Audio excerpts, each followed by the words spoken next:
और मुंबई में देवेंद्र, ये नरेंद्र। महाराष्ट्र में जो इस वक्त सियासी हलचल चल रही है उस पर अब सुबह से जो खबर आ रही थी, देवेंद्र फडणवीस ने बीएमसी में जीत की बात कह दी।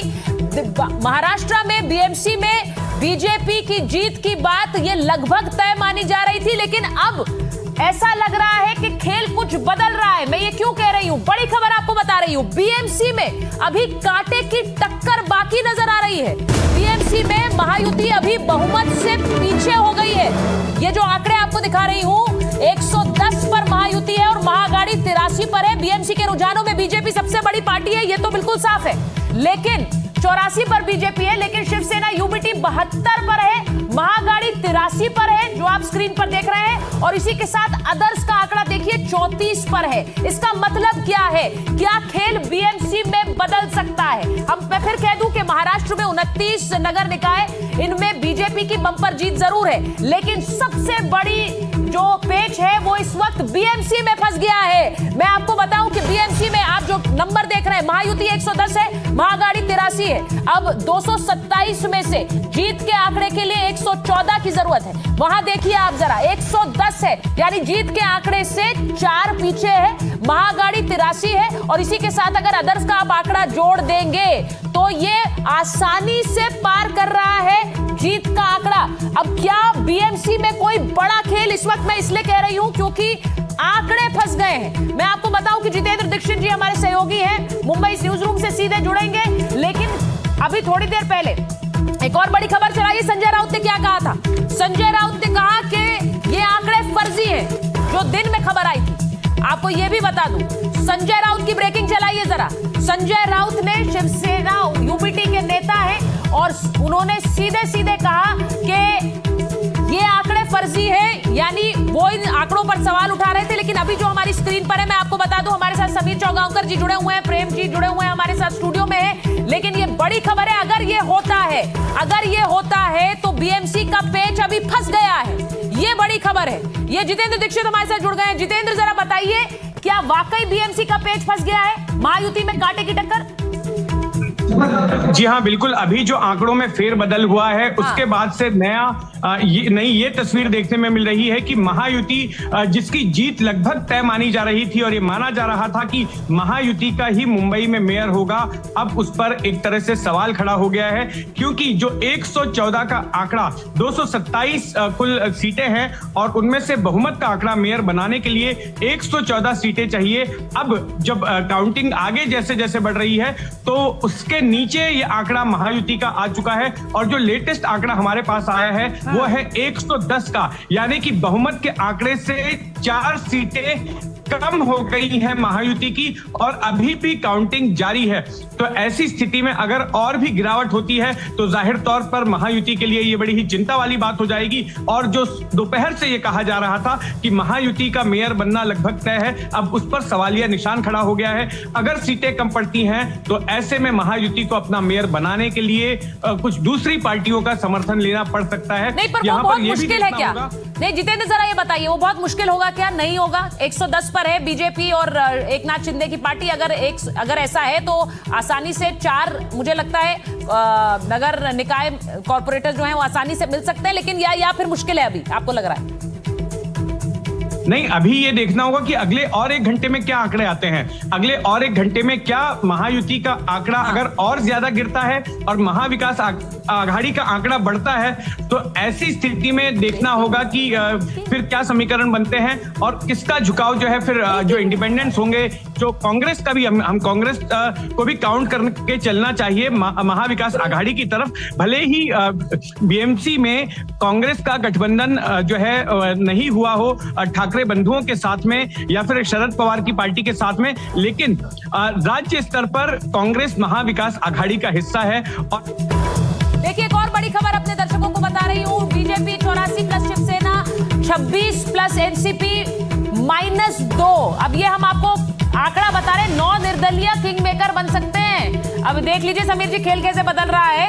9 निर्दलीय जो है उस अदर्स के आंकड़े में, यानी 34 का जो आंकड़ा देख रहे हैं, अब वो खेल कर सकते हैं, वो 9 किस पाले में जा सकते हैं अगर वो महायुति के साथ आते। देखिए आंकड़ा फिर बदल गया, 112 हो गई महायुति के, तो अगर ये इस पाले में चले जाएं तो आसानी, अभी मुश्किल हो सकती है महायुति के लिए। अगर महायुति के साथ चले जाते हैं तो अच्छा है, लेकिन ये 9 निर्दलीय सोचिए उनके लिए कैसे अभी लॉटरी लग गई है, ये भी बड़ी बात है। जितेंद्र, आपको लग रहा है कि इनकी जरूरत पड़ सकती है? अगर देखिए आंकड़ा और ज्यादा गिरता है, क्योंकि अभी जो हमें जानकारी मिल रही है कम से कम 2 घंटे और चलेगी काउंटिंग, और इन 2 घंटों के दौरान कोई भी बड़ा उलटफेर हो सकता है। अगर महायुति को अगले 2 घंटों में अच्छा खासा जो है बहुमत का आंकड़ा अगर महायुति पार कर लेती है फिर तो कोई सवाल ही नहीं उठता, लेकिन अगर यह आंकड़ा कम हो जाता है तो ऐसे में निर्दलियों की जरूरत पड़ सकती है। और मुझे नहीं लगता है कि निर्दलियों को साथ लेना जो है महायुति के लिए कोई बड़ी बात होगी, क्योंकि राज्य में भी महायुति की ही सरकार है, और ऐसे में निर्दलीय आमतौर पर उस पार्टी का या उस गठबंधन का समर्थन करते हैं जो कि सत्ता में होता है। तो अगर 8-9 निर्दलियों की जरूरत पड़ भी जाती है मेयर बनाने के लिए, नहीं होगी। तो मुझे ऐसा लग रहा है अगर 112 की टैली है, अगर 112 जी है, उनमें से कई सारे निर्दलीय ऐसे हैं जो कि पार्टी के बागी हैं, जिन्हें कि उनकी पार्टियों ने टिकट नहीं दिया, तो हो सकता है कि उनको मान मनोबल के बाद में उनको साथ में ले लिया जाए मेयर बनाने के लिए। जब मेयर का चुनाव होगा तो ऐसे में वो हो सकता है कि महायुति का साथ दे दें।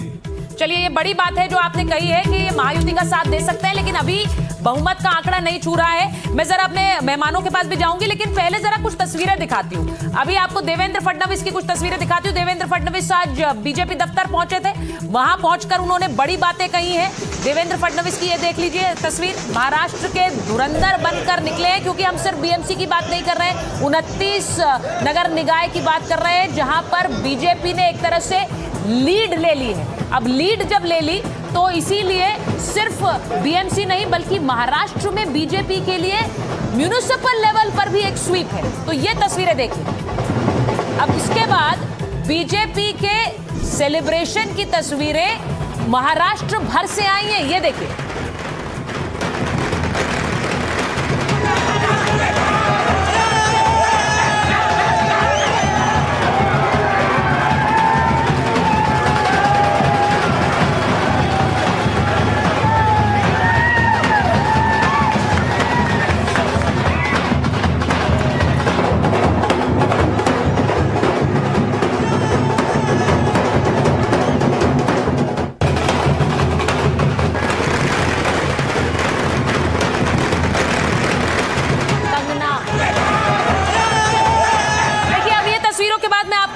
दिखा देती हूं, आज महाराष्ट्र में जब ये सेलिब्रेशंस हो रहे थे तो संजय राउत सामने आए, और संजय राउत ने क्या कहा जरा ये भी बता देती हूं। मैं अपने मेहमानों के पास जाऊं उससे पहले निकाय चुनाव नतीजों पर संजय राउत ने बड़ा बयान दिया। वो कह रहे हैं ये नतीजे सही नहीं है, ये फर्जी है, जो आंकड़े सामने आ रहे हैं वो झूठे हैं। अब इसका क्या मतलब है?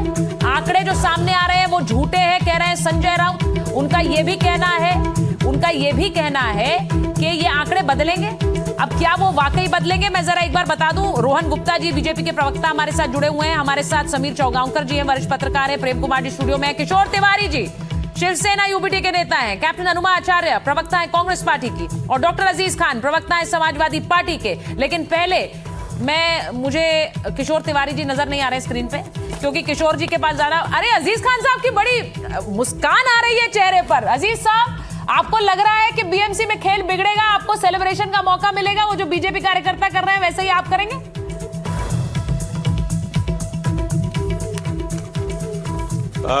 मुझे लग रहा सुचेता जी, देखिए बहुत कुछ चीजें कभी कभी हालात के तहत बदल जाती हैं, और कभी कभी जो आदमी सोचता वो नहीं होता है।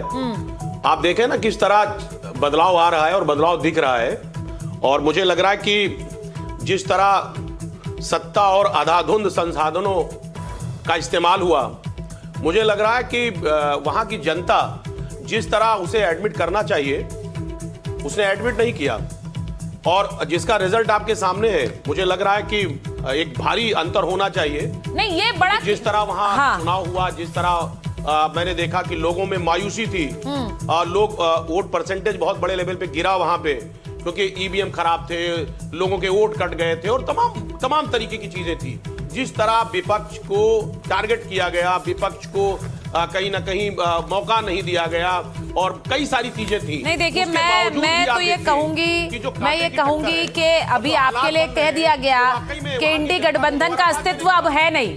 अजीज खान साहब, इंडी गठबंधन का अस्तित्व ही खत्म हो गया है। मैं एक बार रोहन गुप्ता जी के पास जा रही हूँ, जरा उनसे पूछूंगी। रोहन गुप्ता जी, आपको लग रहा है कोई संशय है? वैसे म्युनिसिपल चुनावों में ऐसा होता नहीं है, जो पार्टी रूल करती है उसके इतर जाता नहीं है फैसला, ये हम भी जानते हैं। लेकिन आपको लग रहा है अभी भी आंकड़े देखिए बहुमत का नहीं है आपके पास बीएमसी में? सुचात्र जब तक खत्म नहीं होता है काउंटिंग, तब तक ठीक है, विपक्ष को भी कुछ मजे लेने दीजिए। ऐसा ही बिल्कुल गेम में से आउट होंगे तो ठीक नहीं होगा। आपने देख ही लिया संजय राउत का बयान, वो तो स्वीकारने को ही तैयार नहीं है। अब जब तक ये चलेगा कम से कम तब तक तो वोट चोरी का आरोप नहीं लगाएंगे। देखिए मुद्दा साफ है। आप जिस तरह से पूरे आप रुझान देख रहे हैं या परिणाम देख रहे हैं, मुझे कोई संशय नहीं है कि वहां पे एनडीए की पूरी बहुमत से बीएमसी में भी सरकार बन रही है और पूरी जितनी भी 29 में से 25 जगह पे अभी जब हम आंकड़े देख रहे हैं तब आगे चल रहे हैं, तो समझना पड़ेगा विपक्षी पार्टियों की हर बार मॉरल विक्ट्री कब तक आप करते रहेंगे? आपको भी आपके कार्यकर्ता देखने हैं, पार्टी को देखना है। मुद्दे क्या है, क्यों इतनी बड़ी जीत भाजपा को मिल रही है, एनडीए को मिल रही है कि इतने सालों के बाद में एक मौका मिल रहा है कि भाजपा का मेयर वहां पे काबिज हो। ये कहा जाता है कि अब जैनजी गुस्सा हो गए हैं, नेपाल की तरह यहाँ पे होगा, विपक्षी नेताओं के द्वारा जैनजी को चढ़ाया जा रहा है। तो बीएमसी तो सेंटर है ना, मुंबई तो सेंटर है, जो फॉरवर्ड लुकिंग जैनजी का, वहां पे क्यों हाल हो रहा है? कभी तो अपने गिरेबान में जाके देखिए, ये बहुत सारे आरोप आ जाएगा। संजय राउत कह रहे हैं फर्जी आंकड़े, ये झूठे आंकड़े हैं। राहुल गांधी ने इंक दिखा दी है, उन्होंने कहा कि देखिए ये किस तरह से गलत इस्तेमाल हो रहा है लोकतंत्र पे। अब ये भी अनुमाचार्य जी बैठी हुई हैं, मैं उनके पास भी जाऊंगी, लेकिन पहले मुझे ये बताइए, जो बड़ी खबरें इस चुनाव इससे निकल कर आई है, ये मैं एक बार दिखाना चाहती हूं। बीएमसी में होगा बीजेपी का मेयर क्या? ये सवाल अब बन गया है, क्योंकि बीजेपी के पास और महायुति के पास अभी आंकड़ा नहीं आया है। मैं आपको बताऊं, ठाकरे परिवार 3 दशक बाद बीएमसी की सत्ता से बाहर होता नजर आ रहा है, ये भी क्लियर है, क्योंकि उन्हें आंकड़ा नहीं मिला है। दूसरी खबर दिखाइए जरा। ये दूसरी खबर ये कि महाराष्ट्र के 29 में से 25 नगर निगमों में महायुति का परचम है। अब ये भी बात है कि सिर्फ बीएमसी नहीं है, बाकी नगर निकाय यानी कि बीजेपी का एक वर्चस्व है।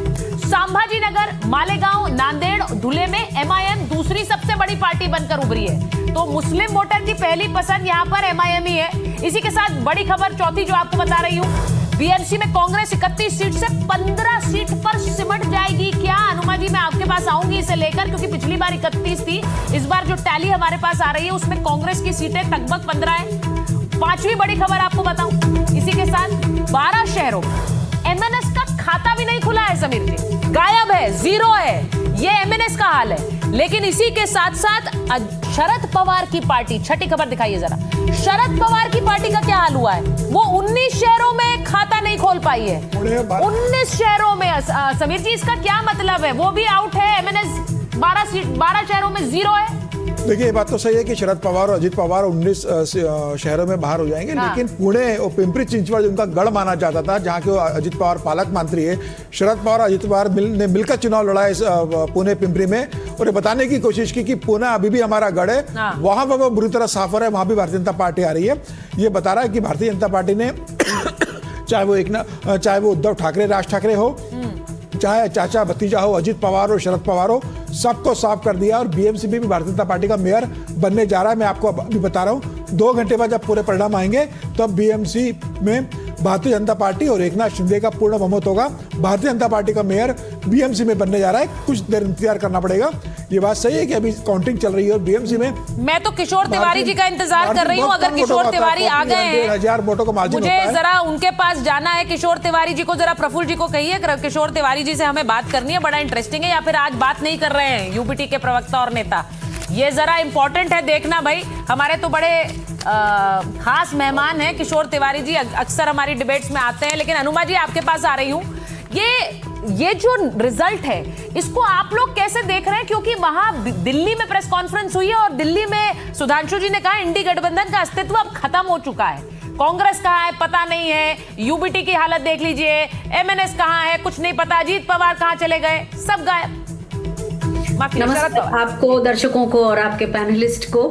लोकतंत्र में चुनाव हो रहे हैं क्या? हमें तो लगा कि डेमो चल रहा है, कि रिजल्ट तो जो है वो ऑलरेडी डिसाइडेड है। लीजिए बस भाई। थोड़ा सा वनडे मैच वाला सनसनी करना जरूरी है। हाँ। तो इसके लास्ट में थोड़े बहुत आंकड़े इधर उधर कर दो, क्योंकि वोटिंग डे पर ही हमने देखा लोकतंत्र की अगर एक परीक्षा होती है तो वो फेल हो गई।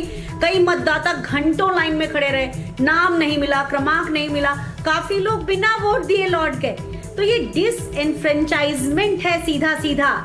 ये एक बूथ और एक वार्ड की बात नहीं है। मैं आपको वार्ड क्रमांक 2 दहीसर की बात बताती हूँ। वहां पर कुछ पैटर्न्स पाए गए। 5 बूथों पर इस तरह से हुआ कि 416 वोट, 416 के करीब वोट बीजेपी को आए, 3-4 में एक साथ 72 वोट्स शिवसेना को आए और 16 वोट कांग्रेस को आए। तो 417, 16 और 3 वोट, 4 वोट, इस तरह का एक पैटर्न बना हुआ है। ये पैटर्न अपने आप होता है क्या? इसलिए हमें लगता है कि ये जो चुनाव के नाम पर कुछ हो तो रहा है, लेकिन ये चुनाव नहीं है, लेवल प्लेइंग फील्ड तो है ही नहीं। काफी जगह कल जो वोटिंग थी उसमें सीनियर सिटीजन्स खड़े रहे, उनके प्रबंधन में कोई मतलब ऑर्गेनाइजेशन ही नहीं था।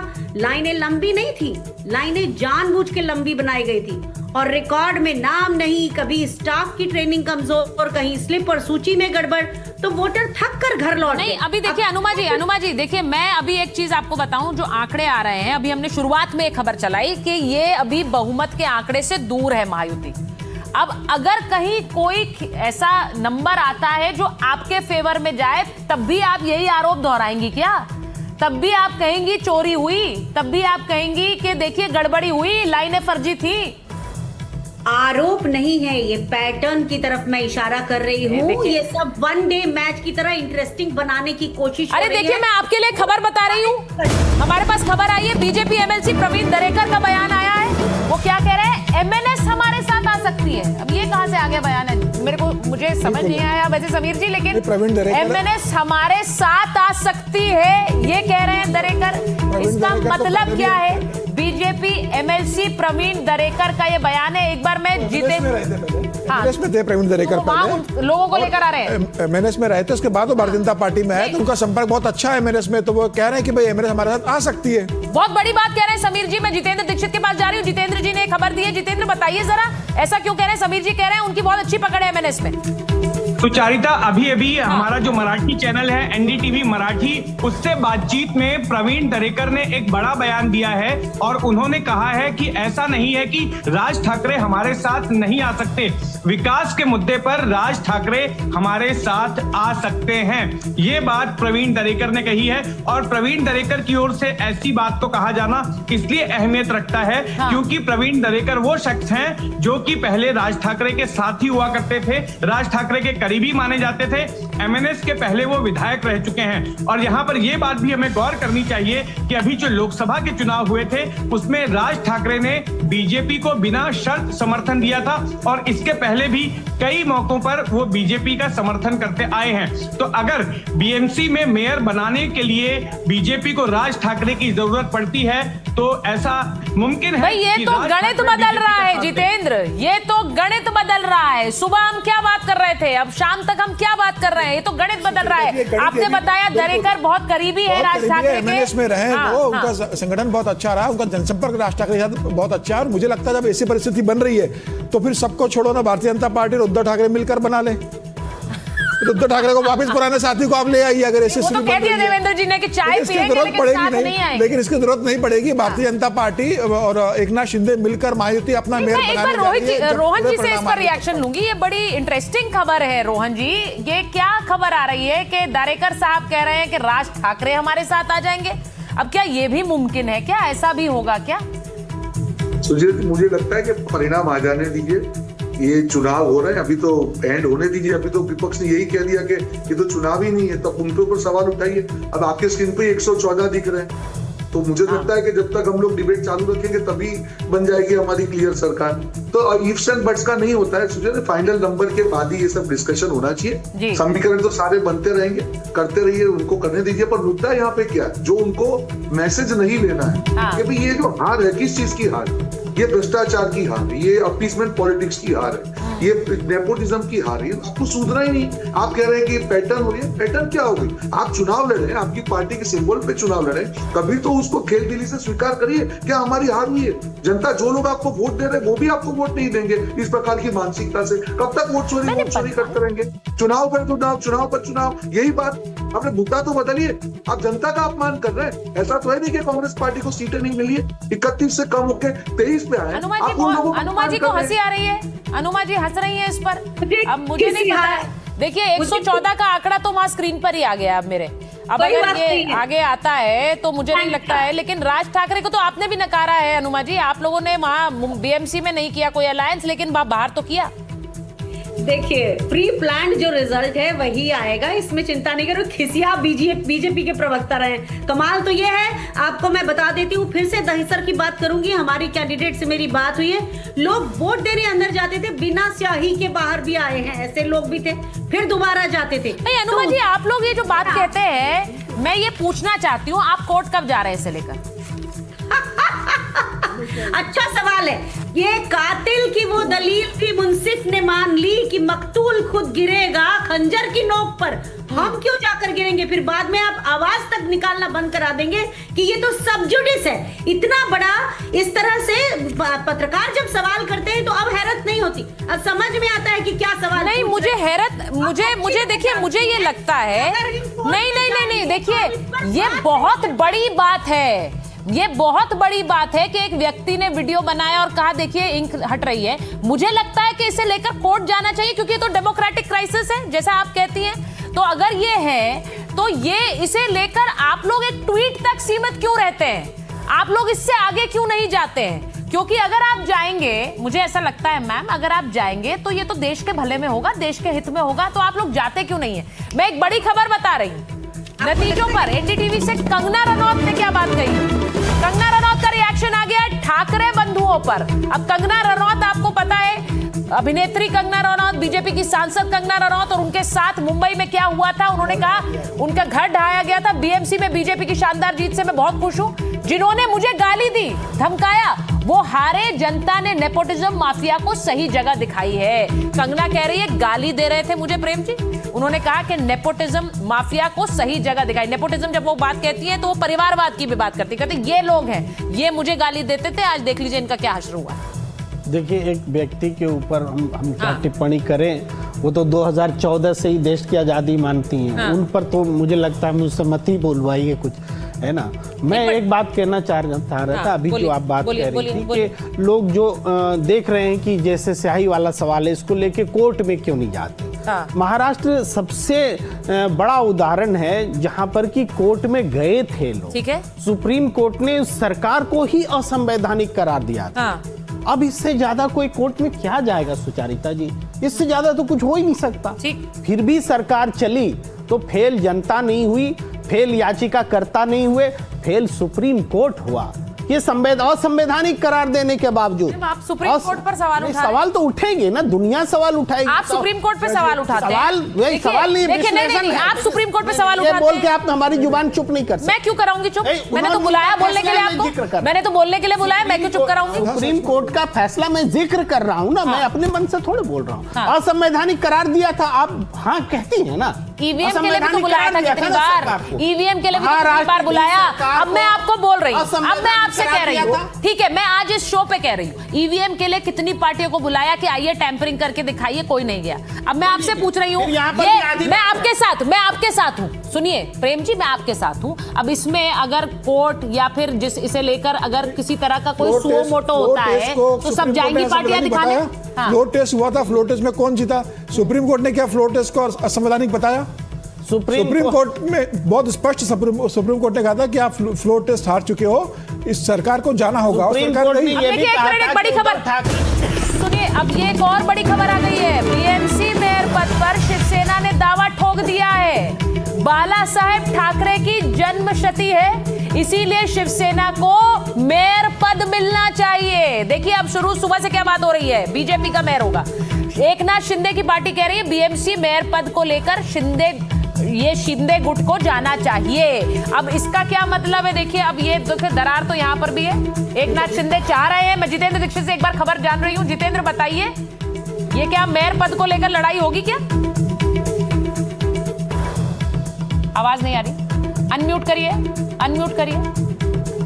सुचारिता, अभी जो जानकारी आई है उसके मुताबिक शिंदे वाली शिवसेना की जो प्रवक्ता हैं शीतल मात्रे, उन्होंने कहा है कि उनकी पार्टी चाहती है कि मेयर का पद जो है वो उनकी पार्टी को दिया जाए, क्योंकि उनकी पार्टी बाला साहब ठाकरे की पार्टी है और ये साल बाला साहब ठाकरे की जन्मशती का साल है और इस बात के मद्देनजर मेयर का पद उनको दिया जाना चाहिए। मैं आपको बता दूं कि इस पूरे चुनावी कैंपेन के दौरान दोनों ही पार्टी के नेताओं ने ये नहीं कहा कि मेयर किसका बनेगा, सिर्फ यही कहते आ रहे थे कि महायुति का बनेगा। लेकिन पहली बार सार्वजनिक तौर पर शिंदे वाली शिवसेना ने अब दावा ठोका है मेयर के पद पर और इसके लिए उन्होंने तर्क दिया है कि ये बाला साहेब की जन्मशती का वर्ष है और इसके लिए इस पद को उन्हीं को दिया जाना चाहिए, उनकी पार्टी के पास ये पद आना चाहिए।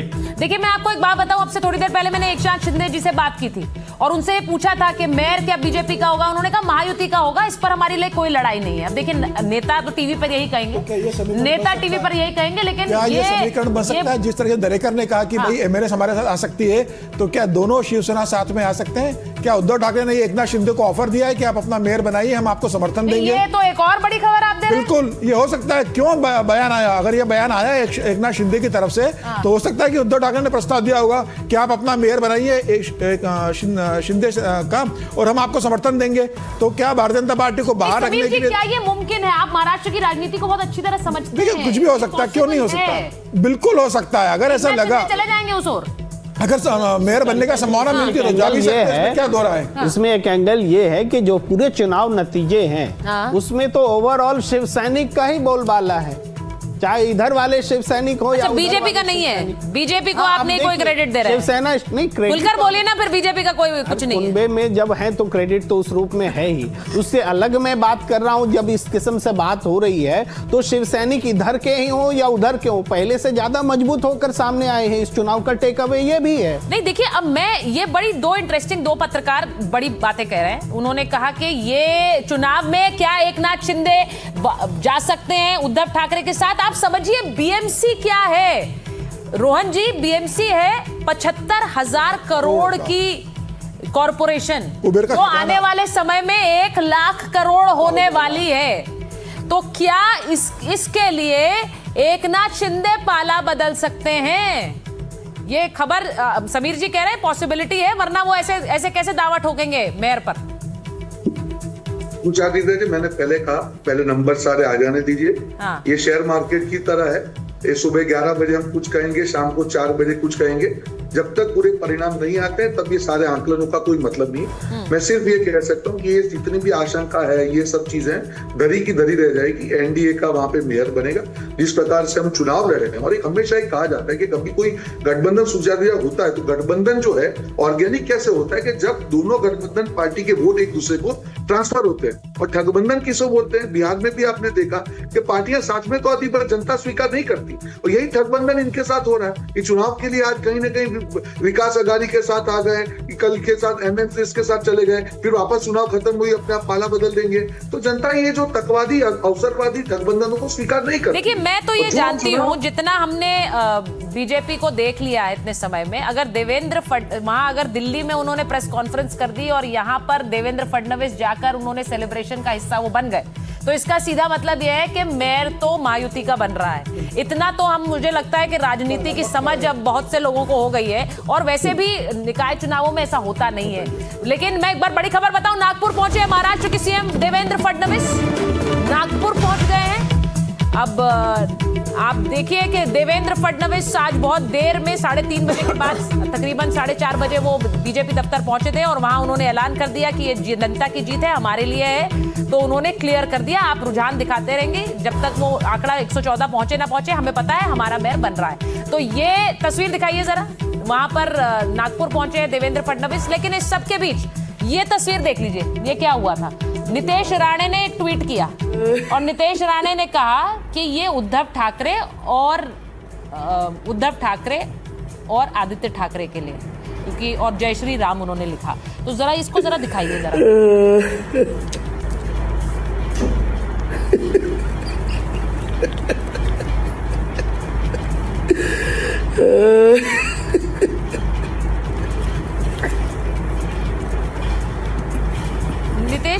का यही ट्वीट था, इन्होंने और कुछ नहीं किया, उन्होंने सिर्फ नाम लिखा और उसके बाद ये हंसी का वीडियो डाला। अब ये वीडियो मैं इतने लोगों ने इस वीडियो को देखा, इस पर रिएक्शन भी दिया, लेकिन ये क्या था? ये सीधे सीधे एक तंज था ठाकरे बंधुओं पर और खासकर उद्धव ठाकरे पर। तंज क्यों था? क्या उद्धव ठाकरे की पारी महाराष्ट्र में समाप्त हो गई है? मेरा सीधा सवाल ये है, अगर इसको आप एनालाइज करें हमारे लिए। मैं एक बार अनुमा जी के पास जाती हूँ, उनसे पूछती हूँ। अनुमा जी, आपको लग रहा है कि उद्धव ठाकरे की पारी खत्म हो रही है महाराष्ट्र में? पहली चीज तो मैं ये बोलना चाहती हूँ कि एक व्यक्ति ने कहा अवसरवादी, पाला बदलना। हाँ। आपको हंसी नहीं आई? मुझे तो बहुत हंसी आई। खैर, कोई बात नहीं है। उद्धव ठाकरे की कोई पारी खत्म नहीं हुई और उद्धव ठाकरे जो हैं वो महाराष्ट्र की भूमि के हैं। हाँ। और वहां पर अपनी जगह पर मजबूती से हैं, लेकिन मैं तो साफ देख रही हूँ हम लेवल प्लेइंग फील्ड पर नहीं है। 15-15 हजार रुपए बांटे गए, 12 करोड़ की जब्ती हुई, फाइनेंशियल एक्सप्रेस की खबर थी। तो ये सारी चीजें, ये कोई आपको लगता है चुनाव हो रहा है? मैं दोबारा यही सवाल पूछूंगी कि जहां जब्तियां हो रही हैं, जहां नाम काट दिए गए, जहां वोटर्स का नाम यादी बुक में नहीं है। अभी अगर हम प्रवक्ता साहब से पूछेंगे यादी बुक क्या है तो उनको पता ही नहीं होगा। पर एक बात कर रही हूं मैं, और ये है कि जो कम वोटिंग का परसेंटेज रहा है उसका हमेशा सत्ता को फायदा होता है। फिर आप भी कह रही हैं कि जिनकी सरकार है उनका ही होता है। चलिए वो तो एक तरफ हम रखते हैं, लेकिन आप एक बात बताइए, सुप्रीम कोर्ट क्या सेक्रेड काऊ है? इस लोकतंत्र में हर संस्था पर सवाल हो सकता है, और जब सवाल ये लोकतंत्र करेगा तो संस्था को उसके लिए जवाबदेह होना पड़ेगा। जवाबदेही की राजनीति। अब ये बता, ठीक है, अब मैं एक तस्वीर भी दिखा रही हूँ अनुमा जी। ये जो तस्वीर आप देख रहे हैं, शिव तीर्थ पर ये हो रहा है सेलिब्रेशन। अब ये किस बात का सेलिब्रेशन हो रहा है समीर जी, जरा इसको ब्रेक डाउन करिए। मुझे लगता है कि अभी इन्होंने प्री सेलिब्रेशन शुरू कर दिया, क्योंकि देवेंद्र फडणवीस डिक्लेयर कर चुके थे कि बीएमसी में महायुति सरकार बनाने जा रही है। अब ये बनाकर शिव तीर्थ में बताकर मुझे लगता है कि एक नया समीकरण खड़ा करने की कोशिश की जा रही है देवेंद्र फडणवीस के सामने। और जब फाइनल चुनाव परिणाम आएंगे उसके पहले माहौल बनाया जा रहा है कि भाई शिव तीर्थ में हमारा बहुमत, मतलब बता रहे हैं कि हमारा बहुमत बनने वाला है। और अब मुझे लगता है कि महाराष्ट्र की राजनीति में चुनाव आने के पहले दोनों पक्षों की तरफ से एमएनएस के कार्यकर्ता हैं। नहीं तो एमएनएस के कार्यकर्ता इसलिए कर रहे हैं कि बाद में चुनाव में जब बीएमसी में अगर भारतीय जनता पार्टी का मेयर बन जाएगा, महायुति का बनेगा, तो ये कह देंगे कि भाई जीत तो हम रहे थे, बाद में ईवीएम में छेड़खानी की गई, वोटों का हेरफेर किया गया। तो आप ये कह रहे हैं ये एक प्रेशर पॉलिटिक्स है कि बाद में ईवीएम ये वो भी तो हो सकता है जो आपने अभी कहा कि राज ठाकरे जा रहे हैं साथ में बीजेपी के। नहीं, मुझे लगता है फिलहाल नहीं जाएंगे। क्या ऐसा करेंगे? ये बहुत बड़ा एम्बैरेसमेंट होगा, ये नेशनल एम्बैरेसमेंट हो जाएगा भाई। अगर राज ठाकरे जो अभी तक रसमलाई अन्नमलाई कर रहे थे, वो लुंगी पॉलिटिक्स कर रहे थे, वो बीजेपी के साथ चले जाए, भारतीय जनता पार्टी को बिल्कुल भी जरूरत नहीं पड़ेगी। भारतीय जनता पार्टी और एकनाथ शिंदे मिलकर बहुत कंफर्टेबली बीएमसी में अपना मेयर बनाने जा रहे हैं। अभी वोटों की गिनती जारी है और जब फाइनल परिणाम आएगा, महायुति का मेयर बंबई में बनने जा रहा है। जो देवेंद्र फडणवीस ने कहा था कि महायुति का मेयर होगा, हिंदू होगा और मराठी होगा, तो महायुति का मेयर बनने जा रहा है। कुछ समय की बात है और आंकड़े ऊपर नीचे हो रहे हैं, लेकिन जब फाइनल टैली आएगी वो महायुति के पक्ष में आने जा रही है। देखिए, अब मैं तो एक बयान अभी अखिलेश यादव का भी चलाऊंगी। आज अखिलेश यादव ने एक बड़ी बात कही। उन्होंने कहा कि कैसे ये इलेक्शंस लड़ती है बीजेपी, जरा इसे समझिए, इसे देखिए। जरा बयान चलाइए, फिर अजीज खान साहब के पास जाएंगे। जरा चलाइए। बीजेपी से सीखने को भी बहुत कुछ है। वो पॉलिटिकल पार्टी नहीं है, वो पॉलिटिकली प्रोफेशनली रन करते हैं अपने आप को। बीजेपी प्रोफेशनल गिनती करके, डेटा पे एक एक बिंदी बैठा करके तब फैसला लेते हैं। इसलिए जिसको हराना है बीजेपी को, उसको उसी तरीके से तैयारी करनी पड़ेगी। तो ये वाली तैयारी अजीज खान साहब आप लोगों ने कर ली है? जो अखिलेश जी कह रहे हैं इसको हराना है तो उसी तरह से हराना होगा।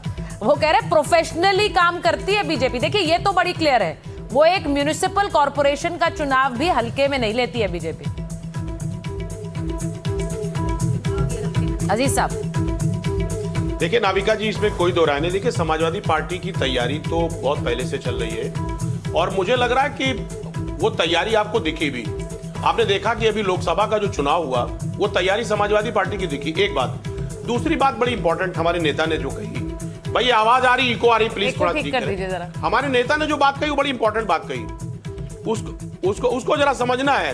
आप समझिए, देखिए बीजेपी 5 साल जब उसको मौका मिलता है तो 5 साल वो काम नहीं करती है। जैसे वो सत्ता में आती है फिर वो चुनाव की तैयारी करती है। चुनाव की तैयारी के अलावा उसके पास कुछ नहीं है, चाहे केंद्र हो या स्टेट हो। देखिए, वो जनता का काम नहीं करती ना, जनता से उसका कोई लेना देना है। वो डाटा इकट्ठा करना, चुनाव की तैयारी करना, किसको कहां भी क्या वो करना, आपको हरा रही किसको है। दबाना, किसको कैसे करना, यानी तब भी वो विपक्ष को हरा रही है। 5 साल। तो जो हालात है बीजेपी के, मैं कह रहा हूं ना, अब जब 5 साल लगातार एक ही काम आदमी करेगा, जनता का काम नहीं करेगा, नहीं तो वो आप लोग खाली नहीं करते हैं ये आंकड़ा काम। फिट करेगा कि एक मिनट, एक मुझे बताइए अजीज खान साहब। अरे सुनिए ना, किस अरे एजेंसी अजीज का खान कहां इस्तेमाल साहब, करना मुझे है? ऐसा लगता है किस अखिलेश एजेंसी का यादव कहां शायद आज इस्तेमाल करना तंज है? कसना चाह रहे रेट बढ़वाना थे, लेकिन उन्होंने जो बात कही है वो इंपॉर्टेंट है। अगर बीजेपी को हराना है तो आपको भी ग्राउंड पर, आपको पता है देवेंद्र फडणवीस ने, ये आंकड़े हमारे ही सहयोगी जितेंद्र ने दिए थे, 77 सभाएं की हैं बीएमसी प्रचार में, 77, जिसमें उन्होंने साक्षात्कार भी किए हैं, उन्होंने जनसभाएं की हैं, उन्होंने जा जाकर घूम घूम कर लोगों से मुलाकात की है। एक सूबे का मुख्यमंत्री ये कर रहा है क्योंकि उनके लिए वो चुनाव भी इंपॉर्टेंट है। मेरा मतलब ये है, आज अनुमा जी यहाँ बैठी हुई हैं, आज सुबह ये डिस्कशन हो रहा था कि कांग्रेस के कितने नेता आपको प्रचार में नजर आए हैं वहां पर महाराष्ट्र में। देखिए अनुमा जी, जो चीज सीखनी पड़ेगी वो तो करनी पड़ेगी अगर आपको बीजेपी को हराना है। ग्राउंड पे तो नजर आए आपके नेता। अनुमा जी, मैं ये कहना चाहती हूँ कि पहली चीज, बीजेपी चुनाव ही सबसे ज्यादा भारी उसको लेकर लेती है, वो बाकी चीजों को तो बहुत हल्के में लेती है, जनता को बहुत हल्के में लेती है, मीडिया को बहुत हल्के में लेती है, मीडिया को अपनी उंगली पर नचाती रहती है। देवेंद्र फडणवीस को अब कैसे मैनेज कर पाएगी बीजेपी, क्योंकि अब तो वो कहेंगे कि अब मेरा भी कद बढ़ गया है राष्ट्रीय वाला। आप तो उधर देखिए, क्योंकि हम जानते हैं चुनाव नहीं हो रहे, हम जानते हैं ये सारा मैनेजमेंट हो रहा है, और हम ये जानते हैं कि एक एक बूथ पर बराबरी से वोट कहीं नहीं हो सकता, कुछ ना कुछ तो चेंज होता है ना। तो 417 16 3, 417 16 3, 523 72 2, 523 72 2, इस तरह से अगर आंकड़े आ रहे हैं तो आपको लगता है चुनाव हो रहा है? इस पे कब सवाल करेंगे? अरे अनुमा जी, आप तो अनुमा जी, आपने तो पूरा मोर्चा खोला हुआ है, लेकिन मैं सिर्फ ये कह रही हूँ कि अपने नेताओं के तरफ भी तो देखिए। कांग्रेस के कितने नेता, मैं जरा कांग्रेस दफ्तर की तस्वीर दिखा दीजिए जरा अनुमा जी को। अनुमा जी को कांग्रेस दफ्तर की तस्वीरें दिखाइए जरा। आज सुबह से हमने सारे दफ्तरों की तस्वीर देखी, देखिए आपके दफ्तर की तस्वीर है वहां पर महाराष्ट्र में, मुंबई में, वहां सिर्फ पोस्टर होर्डिंग सब लगे हैं, व्यक्ति एक नहीं नजर आ रहा है वहां। आज चुनाव के नतीजों का दिन था, आज नतीजों का दिन था, ये देखिए जरा, कोई नहीं है। जिता तो आप बीजेपी को ही रहे हो ना। नहीं, मैं कहाँ जिता रही हूँ भाई, जनता जिता रही है। ये एक बात बताइए, ये देखिए सीधी बात ये है, अगर देवेंद्र फडणवीस आप कह रही हैं उनका कद बढ़ जाएगा, वो सुनेंगे नहीं, ऐसा होगा क्या रोहन जी? उनका कद बढ़ गया, वो सुनेंगे नहीं। सुजातीजा, ये लोग अपने आकलन लगाते रहे। लोकतंत्र में चुनाव जनता सबसे बड़ी चीज होती है। अभी अजीज खान जी बोल रहे थे कि तो चुनाव ही लड़ते रहते हैं। अरे जनता का अनादर कर रहे हैं क्या आप लोग? जनता को समझ में नहीं आता कि करोड़ों लोग वोट दे रहे हैं, करोड़ों लोग अपने मताधिकार का उपयोग करते हैं। जनता का अपमान मत करिए। परिणाम, आपके परिणाम आपकी असलियत खोल रहे हैं कि आपको सीखना नहीं है, ना आपको समझना है। आपको हमेशा जनता के परिणाम के ऊपर सवाल उठाने हैं, और जब तक आप जनमत पे सवाल उठाते रहेंगे कुछ सीखेंगे नहीं। अच्छा देखिए, एक बात अभी मैं ये कहूंगी अनुमा जी, अभी मैं ये कहूंगी कि अभी आप अपने थोड़े हमले रोक सकती हैं फिलहाल, क्योंकि अभी तो लड़ाई मेयर की इनके बीच नजर आ रही है, तो जरा उसे सुलझने दीजिए पहले। मेयर इनका बनेगा या नहीं हो रहे? एक मिनट, मैं जरा बता दूं, अभी प्रेस कॉन्फ्रेंस की है एकनाथ शिंदे ने, और उन्होंने कहा है कि विकास के एजेंडे पर हम लड़े हैं, मेयर महायुति का ही होगा। अब ये भी एक मैसेजिंग है, वो ये नहीं कह रहे हैं कि बीजेपी के सीटें बहुत ज्यादा आई हैं हमसे तो उनका मेयर होगा, उन्होंने कहा मेयर महायुति का होगा।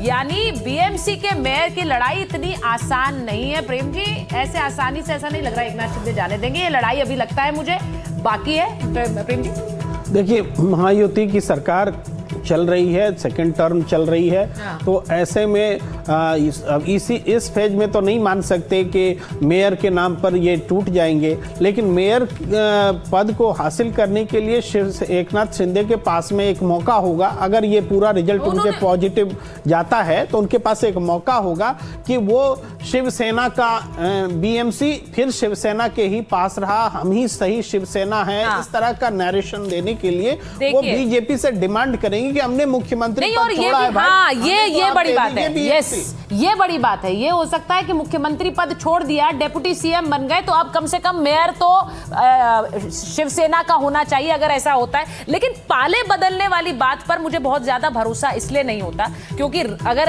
राज ठाकरे पाला बदलकर बीजेपी के साथ चले जाएं तो ये बहुत बड़ा नेशनल एम्बैरेसमेंट उनके लिए होगा, क्योंकि उन्होंने जहां रसमलाई और लुंगी पॉलिटिक्स की बात की उसके बाद बीजेपी के दर जाएंगे तो बहुत ही शर्मनाक होगा। और दूसरी तरफ एकनाथ शिंदे वापस उद्धव ठाकरे के पास जाएंगे ऐसा भी नहीं लगता, क्योंकि एकनाथ शिंदे अब पूरी तरह से महायुति में है और ये उनके लिए भी एक फेस सेविंग एक्सरसाइज बहुत मुश्किल हो जाएगी, ये सोचिए। बहरहाल बहुत बहुत धन्यवाद आप सबका। ये खबर लगातार बनी हुई है और जब तक ये रिजल्ट्स में घोषित नहीं हो जाएंगे आपको कवरेज दिखाते रहेंगे। एक थोड़ा सा ब्रेक के बाद